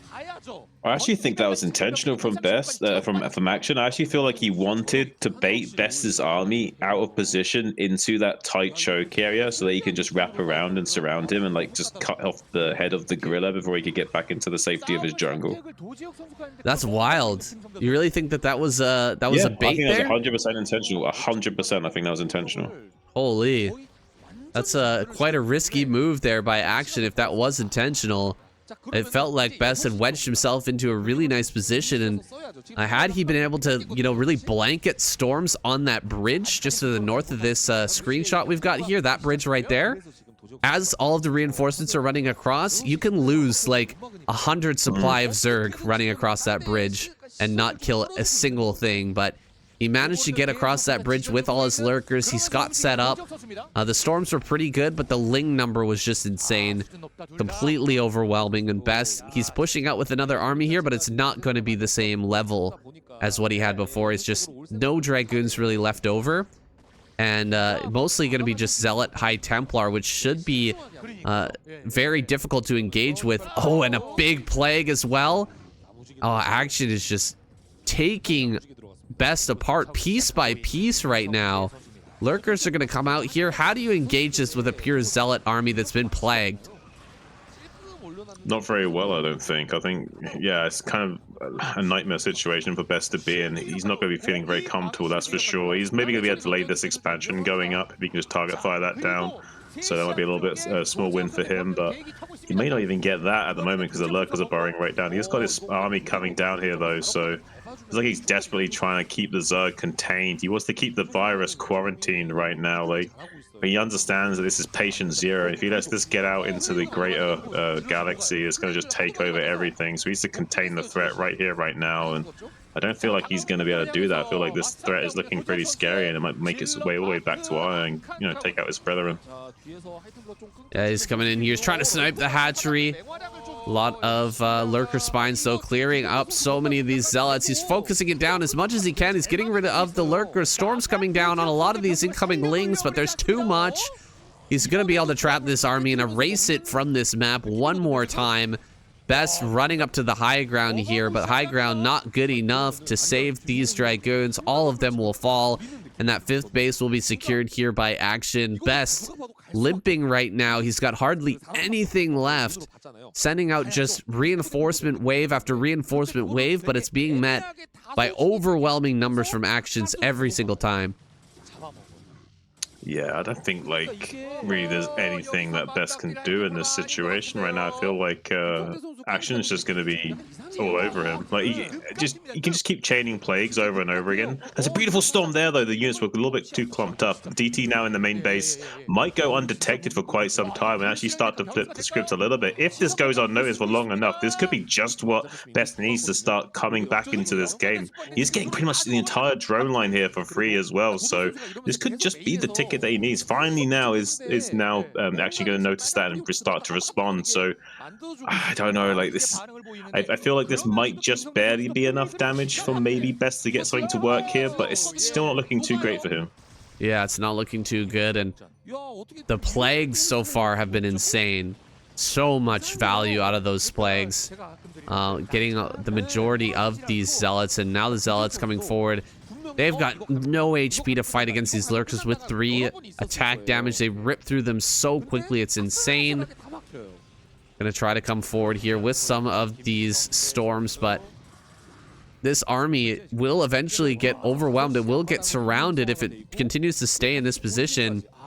Action is pumping out crazy amounts of units, and there's another great plague. More units are going to be coming out here. Another plague, just chaining these together, constantly harassing these units, and he's going to pick off this Archon for free, I think. Another great plague there. Action just taking the better of these trades over and over again. Eventually, Best will be run out of this game. A lot of Templar coming up here as Best moves towards the natural. Is this the play? Can he actually get over here and break a position? There's not that much at the natural right now. It's mostly just the rallies, which are almost purely Ling based. So maybe he can do something if he can get on top of that rally point. Yeah, that's the main thing that he can still win this game. He does get on top of one of the rally points. It does really hurt for the Zerg player to stabilize from there, and it can really disrupt the Zerg, and you can just get on top of the Zerg production and just keep killing the units off in small piecemeal amounts and overwhelm, and just kill the hatcheries off one at a time, and then eventually you kill the Zerg, and that can be just the way that he can win this game still, but at the moment it's going to be really daunting for him to try and get on top of these positions. He is kind of just walking across the Zerg's army right now and just throwing down storms left, right, and center, trying to clear up whatever he can, but I feel like this is a losing battle he's fighting right now. More and more plagues coming out from Action, just like, you know, adding more chili sauce, this delicious meal that he's just going to gobble up and savor in a few moments' time as more and more lings start to flood out from these hatcheries. Ooh, 3 Defilers sitting here. They might be killed off for free. Darkstorm goes down. Darkstorm pretty useful against the Dragoons, but not very useful against Archon and the High Templar. More storms getting thrown down. The orange clouds acting as kind of a target for these Templar to throw down their storms, but pushing back in towards this rally point. I mean, it is a very strong play from Best, but it's also very scary. As you get closer and closer to this rally point, you get kind of more and more surrounded by the hatcheries pumping out units from all different directions, and Action making his way around behind this army, going to send in lings from the flank now. Does he have enough to actually engulf this? It looks like another wave of army coming up from Best as he starts to retreat. Yeah, I mean, this is a small window here where Best can get on top of the rally points, as I said, and just like somehow overrun, but I don't think he's got quite enough to do that. I think Action will just barely defend and start to overwhelm in a few moments here. As the lurkers start to come out and burrow under this swarm, and the links start to come around from the right hand, the southern side, I think this will just barely be enough Zerg units to weather the storm and stabilize, and then I think Best will just have to GG, because eventually he'll be mined out at this third base, and then eventually the fourth base as well, so there'll be enough steam left in the train to keep on chugging along, so eventually he's going to run out, I guess. Yeah, he is running low on both those mineral bases. It's getting a bit desperate here for Best. He's looking for a location he can break. Maybe it's over here at the center right. This base doesn't have much, just a few lings actually, and 2 hatcheries could end up getting taken out, plus a bunch of drones here for Action. He's gonna make a run for it. There should be a big storm here to clear up these drones. No, just the Archon dealing a lot of damage there. 7 kills on him. Action gonna abandon this position. He's still got the bottom right though. He still has this natural, and he does have the main now as well. Dark Swarms getting thrown down here. Lurkers coming forward. A lot of lings getting hit by that storm though. Not doing the best in that trade. Another Dark Swarm should be coming down. Maybe a Plague. There's the Dark Swarm. Lings are holding the line right now, but more and more Zealots making their way up here. Nidus Canal being utilized. He does need to come forward and actually focus that down if he wants to break this position. Best, is he going to be able to do it here? He's almost breaking through. Archon's pushing up. This is the basically the last hurrah for Best.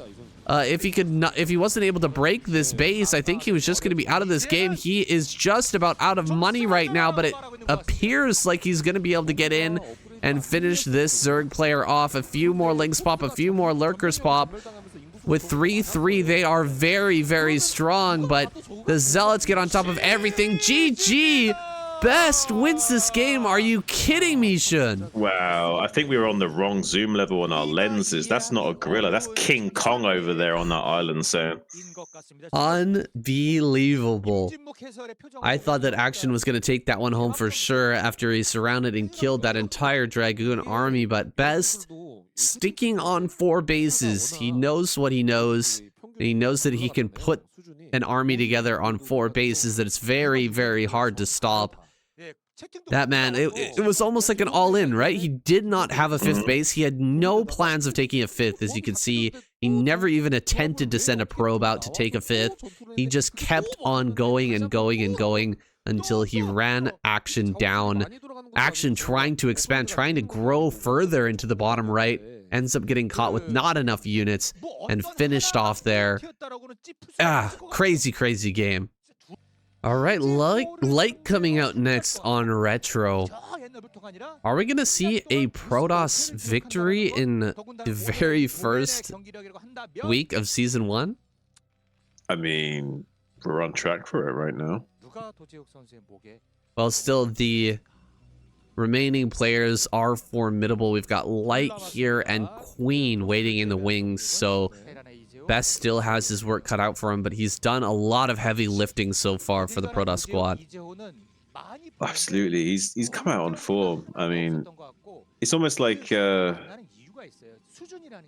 said earlier, it's like we got the wrong lenses on our cameras, and we were like admiring him as this sort of like majestic silverback gorilla, but we realized that we didn't quite zoom in enough, and actually this is not a majestic gorilla. It's actually King Kong himself, and he's much bigger than we originally anticipated. Well, Best, he's been kind of sussed out here, maybe. Light's seen the way that he likes to play, or that he's choosing to play here, and on Retro, what do you think we're going to see out of Light? How's he going to approach this Silverback, try to take him out of his jungle? I think it's going to be a Vulture drop play into a very powerful 2-1 push, take the middle of the map, and then both defend and attack at the same time by pushing down on the vertical axis and overwhelming him, and trying to weather the storm as he comes in with his big gorilla arms and tries to thrash him. You think he's going to go drop here? And I don't know. I feel like Light is such a macro machine, and he's such a defender, if you know what I mean. He doesn't like to go for any risk. He doesn't like to, try to do some sort of like crazy drop play that could backfire. He's much more of a 3-base, 4-base, big old army timing attack for the finisher type of player, and it might be, falling right into Best's hands in that case, because you saw how well Ample defended in that game versus Best, and even with, 10 turrets in the main base, he still wasn't able to stop the savagery of that continuous shuttle play from Best. We'll see what Light can bring out, though. So he wants to be throwing down that CC as a follow-up as soon as possible. Took all three off gas, so didn't even leave one on gas this time. Saying. Taking all 3 off gas, what do you think that's going to be? A follow-up, just, of course, just a Vulture. 23 CC, yeah, and then fast Vulture. All right, well, 24 CC because of the Vulture, sorry. Little optimizations there. It's what makes Light such a formidable player, is that he knows basically everything about early game Terran. All of the corners that can be cut are being cut here. He's going to have exactly 3 Marines to deal with this early Dragoon. Good micro here to keep the Marines on, relatively high HP, not losing any of them. Pulling back the injured ones, and he gets the Vulture out on the map. Very nice and smoothly here. He will be setting up for a machine shop, and he will be finishing up this this bunker just in time. Did a lot of damage to the Dragoon as well, and he's gonna bait the Dragoon back into the main base. Will he use this opportunity to slide in with the Vulture? No, he's just gonna back away. He's waiting for the mines. It's a good decision here for Light. But even if that Vulture gets into the main base and kills 2 probes, I don't think it's worth it. I think it's way better to keep this Vulture out on the map, put down mines on the expansion locations, and maybe behind enemy lines as well. And I think that's much more higher value than killing 1 or 2 probes here. That makes sense. He's gonna take some damage on this bunker now. I think that Best, he didn't want to try to run by the bunker to check and see if there was a CC there, because the Dragoon was so low. If the Marines pop out of the bunker and chase, you're probably going to end up losing that. So he just goes ahead and checks at the edge, right at the bottom left corner, and I think he managed to see that there was indeed a CC, so it's not going to be that too factory play, but he loses that goon, unfortunately. The higher HP goon kind of blocking back that second goon from making a run for it. The dragon, or the tank, gets its first kill. Not going well so far for Best. I mean, he's not done any damage. He hasn't killed anything but the scouting SCV. The vultures are out on the map laying mines, and the tank gets its first kill. This is a little bit rough. Yeah, I mean, it's a huge pickup for Light getting the first goon like that easily. It's going to be a little bit frustrating for Best to have to stomach that. And now more and more vultures going to be making their way out onto the map, going to be starting to shark around, lay down some mines. Eventually, though, Best will have this Reaver accessible to him to slow down any potential push timings, maybe come into the main base and put a little bit of pressure here. But that's not really Best's forte, though. He's not really got the best Reaver micro. And against someone like Light, he's going to be well versed in dealing with much better Reaver micro than what Best is going to be able to deal with him. He's going to catch this probe as well, crucially delaying this third base timing. It's going to be a nice thorn in the side of the Protoss to slow him down and make Light even happier about his position right now. Yeah, slowing down that Nexus, anytime you can do that, is so satisfying. It's so good for the Terran player. Looks like Best is expecting maybe a drop play to come through. You know, he's spreading out his Dragoons at this time, getting prepared for the potential of that. But once he gets in with the shuttle, he will see that, you know, that's not what's coming here. Instead, it's going to be a very macro-oriented play from Light, kind of typical of what we expect from him. Yeah, I mean, Light is very good at his drop play, so he's definitely a potential for him to bring that out against Best. Look at this beautiful Reaver Scarab taking out 2 SCVs already. This turret's not even getting built. Beautiful Scarab! That was 6 SCVs, I think. 11 kills in total now on this Reaver. Another beautiful Scarab connection on this tank as well. Only 2 HP left on that. Needs to be desperately careful not to lose too much more to this Reaver. Does lose another SCV as well. It's going to swing round to the natural expansion now. He's currently in full evacuation mode. There's still some remaining SCVs in this mineral line though, so he's still at risk of losing more units critically.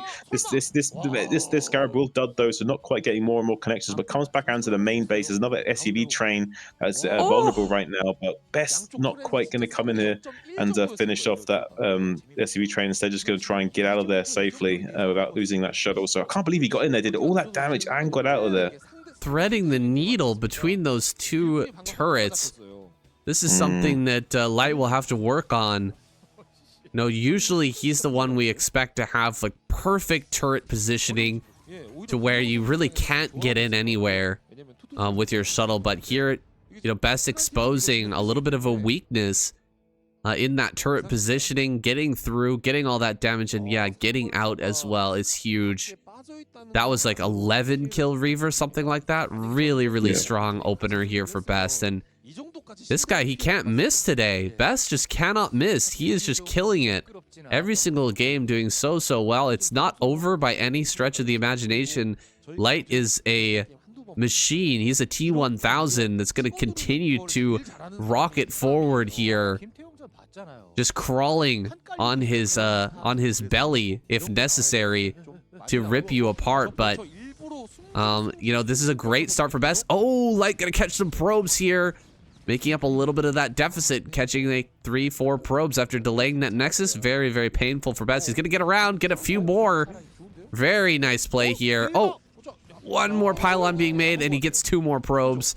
Oh, that's so worth it for Light. Pulling Best apart a little bit now. Yeah, I mean, until that time, though, it really did feel like that scene from like Jurassic Park where they're like trying to drive away from the T-Rex, and it's like, and he looks in the wind mirror and it says objects in the mirror are like closer than they appear, and instead of a T-Rex, it's this massive King Kong gorilla just screaming in your face, barreling towards you.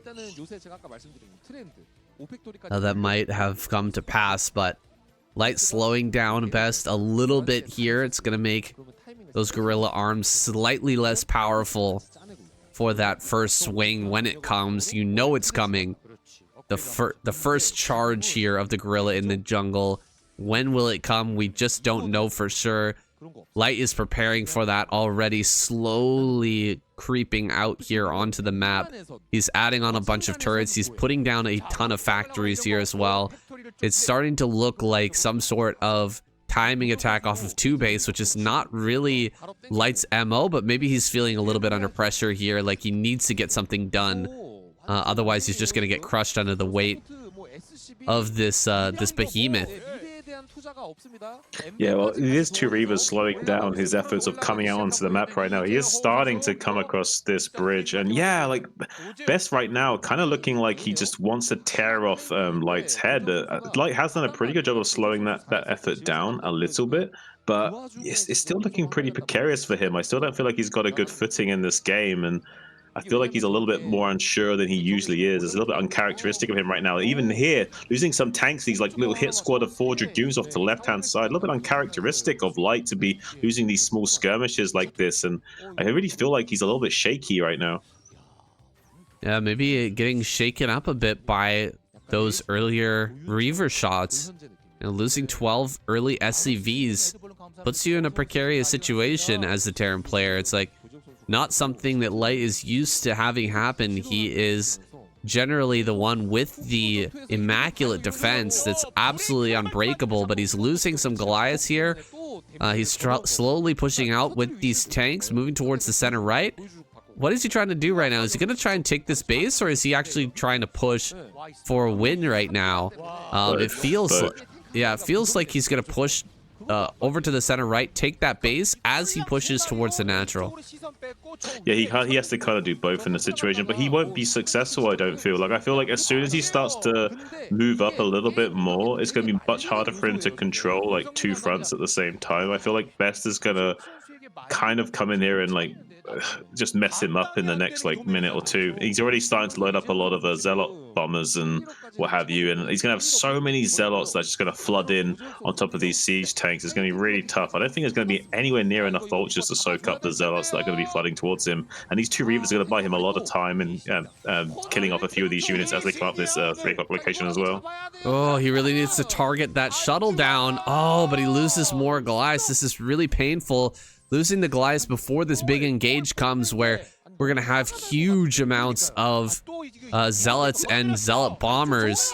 As you aptly say, here we go. These shuttles are coming in, and there's no Goliaths to gun them down. Zealots dropping on top of all of this. The punch is here. The charge coming from Best as he rolls through all of these tanks and vultures. I think he's done it, man. Best is unstoppable right now. Well, this is it, right? Earlier were just the false charges of the guerrilla, and that's what happens in the wild. You know, they kind of give you these warning charges for you to back off and get out of their territory. And Light, he just stuck around in the jungle, man. You know, he's a mess around and find out kind of guy, I guess. Dragon's gonna try to push forward here, get a few more tank kills, slow down this eventual push out for as long as possible. Another round of Zealots. He's just gonna keep on going here. Absolute madman. With this rally coming forward, he's just gonna kill another tank and shove Light all the way back up into his main base. Light is just about out of hope at this point. As Best snags another base here out on the map, he's gonna go ahead and get creative here with his base position, taking the center left. Genius. It's the only base that Light's not going to check. Light's going to go up towards the top left-hand corner right now to see if there's another base, but he has no idea that Best is snagging this the secret expansion here. Sneaky little base over in the center left. And yeah, see, he goes up there to check. Doesn't see anything. He assumes that his opponent is still on 3 base, but will he dig a little deeper? Will he check that center left? Remains to be seen. I don't think he is. He's not going. Oh, he is. Wow, look at that. He does check the center left. That's a big move for Light. At the same time, he's going to be taking a base down here at the 6 o'clock. There wasn't enough for Best left over to hold that high ground and prevent this base from coming down. So Light, no, there's still a little glimmer of hope here. If he can get this 3rd base up and operational and, you know, get up to that 160-ish supply, then maybe he can push out and take a fourth. No. Tops out. Light just gives up. You're like, there's a little light in the end of the tunnel, and Light's like, nah.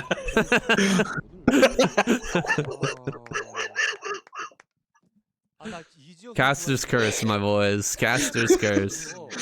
There it is in full effect. Light taps out. I would say a little prematurely. I thought he was going to fight that one out, but... I told you he was shaky. Psychologically, he was shaky. That's why they want to play it out. Yeah, maybe. Maybe. Well, Terran goes out with a whimper here in the first week of Season 1.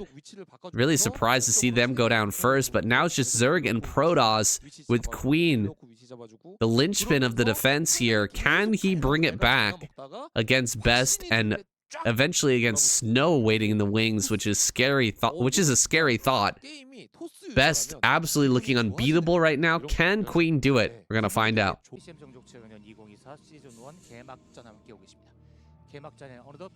All right, Queen coming out. Our last non-Protoss player hit the field on Dark Origin here versus Best, who after each successful charge has gained so much momentum. I don't know if Queen can stop him. He's looking rather fearsome, yeah. I'm kind of scared for Queen, but it is a bit of a pace shift. I feel like it's back to ZVP. I feel like this is not best matchup, pun intended. I feel like if anyone could take him down right now, it's going to be Queen. But Best is going to be feeling so good. Can you imagine the confidence, the adrenaline surging through his ape-like veins right now as he just like battles forth, destroying everyone in his path? And now he's up against Queen, but he's King Kong. He's the patriarchy. He's not fearful of this matriarchy. Yeah, imagine saying that this is not his best matchup after watching that action game. Good God. What an insane match that was, and Action seemed to have his number in that game, but Best shuffles those numbers around. He pulls the correct card out and just places it down. Trap card activated.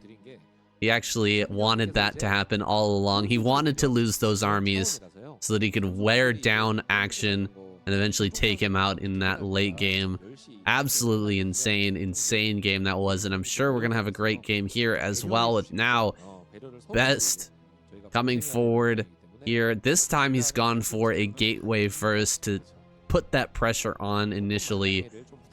Not gonna be going for a cannon rush here on this map for obvious reasons.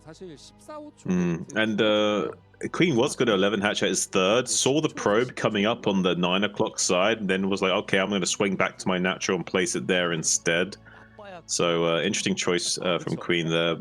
If he loses a single drone to this initial Zealot, though, it's going to negate going for this 11 hatch style, so he needs to be really careful not to lose anything to this early pressure from Best, or it's going to completely put him back behind again despite going for his early economic play. So I think Queen is wisely probably gonna take. I think he will be able to take this to the mid game against Best. I think Best is gonna have the kind of like Bisu level micro required to like kill him early game or anything. But I still feel like on Dark Origin it's a lot trickier for Zerg in the early game, but a lot easier in the mid to late game phases. Yeah, it's really all about holding the middle of the map as a Zerg player. You have to hold that center, otherwise the Protoss can just storm you from the low ground as you're trying to take your fourth. They'll get their third, no problem, and then you're gonna have a real problem handling, getting that fourth base operational if they hold that center of the map. So we're gonna be watching out for that. Queen sending out his lings now. A lot of damage going down on this hatchery. It's getting quite low. Surprised to see Best go for this hatch rather than going up into the main and trying to get damage, but he's done very well so far damaging this hatchery, bringing it down to just 100 HP. And he will have to pull back here as the lings arrive, but third is Zealot. Means he's going to move forward once again, put some more damage on this. Zealots might be forced to run behind the mineral patches now as more lings arrive, but Queen, he's still waiting on more reinforcements here before he takes a full engagement. Pretty good micro here from Best, moving around this hatchery over and over again. The hatch finishes with just 300 HP. Doesn't take long for 3 zealots to deal 300 damage, so a very scary moment there for Queen, but without even fully engaging, he actually forces back these zealots. Now another zealot going to make its way over here into the natural. This is a problem. Queen, I don't know if he has full lings popping out right now. I hope he's got at least a few, though. Maybe 4 lings popping out would be enough to stop this. Okay, some drones popping, some lings popping. That's going to be good enough for Queen. And he's going to clear out these zealots here and stop this zealot. No, he gets a kill. Oh my gosh, getting a kill is so big right now. He's going to get a second? No. No second kill there, but that first drone kill is absolutely huge. And he's going to wrap around, try to get this last hit on this one drone. It's so close. Doesn't pick that off. One more hit there. Oh, really good micro here by Queen. Only losing the single drone. Yeah, I really like Beth's effort to like kind of do these multi-pronged and multifaceted assaults here, try and distract at the front while slipping in the zealot like that. And luckily, though, Queen is the kind of caliber player that has the ability to rise to the occasion and deal with that kind of multi-threaded line of play like that. So, Queen does stabilize. I think he's in a good position now. Stargate's only just starting. It's 5 minutes for 20. So, okay, it's pretty standard timing for the Stargate to go down now. It's a little bit slow, like about 10 or so seconds slow. So nothing too crazy. I think this is still kind of going to line up to being a more normal-ish game. There's 2 probes here not mining gas. I think he's just noticed that. But for a moment there, Best wasn't actually mining with all probes on gas in his natural. This is one of the situations I find the hardest as a Zerg player, is when you deal with all of that early zealot pressure, and then you have to, at the same time, mine your gas, get your layer, and then get your spire right as the layer finishes. And if you don't do that all in time, you're going to end up getting killed by this, or at least losing a bunch of overlords to this follow-up Corsair. And it's so hard to do, but Queen navigating that fine line very, very nicely. He's got a lot of Zerglings out here that any zealot that moves out right now is going to get absolutely mowed down, so he will be able to just pump out pure drone right now and focus on getting his Scourge in time to negate this first Corsair as it comes across the map. Yeah, I really feel like as Zerg, StarCraft in general, but as Zerg, there are certain phases of the game where you're kind of playing this like spinning plates, where you're just trying to get everything going, and it's very easy for the other player to just come in and just like grab you and wobble you as you're trying to keep those plates spinning. And I feel like good players know the key moments in the game to come in and do that. Especially Terran players know how to abuse Zergs the most in terms of those timings where the Zerg player is trying to do a few things at once, and you can really disrupt that. He's going to come in and disrupt a little bit more here with the Corsairs, but there are Scourge in production, so I don't think he loses an Overlord here. I might be wrong about that, but generally no, he doesn't lose it. The main thought here is that if the Aspire is done before the Overlord starts getting attacked, you shouldn't be able to kill it before the Scourge are out and in place to hit that Corsair. So he does save the Overlords here, but a few Zealots making their way up, but that Zealot number was lowered earlier because of the early aggression from Best, so he doesn't have that many to work with, and the Lings are going to be out here kind of harassing them and waiting for them to engage and try to take on this sunken colony with a few mutas popping out as well. This Zealot attack is not going to do anything, and Best smartly returning to base with his Zealots. Not going to lose all his Zealots right now to these mutas as they're popping out. Instead, going to stay back home and wait for, you know, a big mass of units and add some more cannons here to defend against these few mutas that are out on the field. I don't know why my like StarCraft senses are telling me that Best is in a good position right now. Like, I don't know. I feel like Best. I think Best is going to be able to put a lot of pressure on this Zealot right now, and he actually only lost one Corsair to these Mutas, and now he's going to be able to chase them down as well. And even if Queen does like a big Hydra switch right now, it's not going to be sufficient enough to deal with this Ser Zealot pressure, I don't think. The eggs from the hatcheries are going to be really good Sim City though, so I think it's a nice, beautiful counterattack from Queen into the main base, but there is one single cannon here to kind of negate the most effectiveness of that. But now coming into natural expansion with these Zergs going to be gunning down these overlords as well, and be able to get on top of that Sunken with those zealots as well. I had a feeling that he was about to come in here and do a lot of damage to Queen. He actually can. And right now losing so many units to Best as the gorilla just wraps him up in his big gorilla arms and just gives him the hug of death right now, as Zealots now making the way into the main base while still neutron flares gunning down these overlords that are just strewn across the map here, saying wow. Ooh, maybe a little bit too much droning going on for Queen at that moment. He didn't expect this many zealots at this timing, and he's gonna get ripped apart right now. The counterattack in the main with the Lings has been cleaned up, and these Hydras are being killed off as they spawn. He's trying to protect Overlords still, but he needs these Hydras actually to help out in the natural. He really needs to pull them away from the main base, or away from this third base, and assist here. Drones are being microed. Look at all the Hydras just sitting here defending Overlords while the main and natural are ripped apart. Drones being pulled here, doing a great job with these drones, just kind of messing up the AI of the Zealots. But now he pulls away right at the moment where he pulls away the Hydras. Here comes the Overlord killers. The Corsairs make their way over here, finishing off all of those Overlords. And man, this is getting completely out of control now. 44 supply for Queen, and he can't build anything. GG.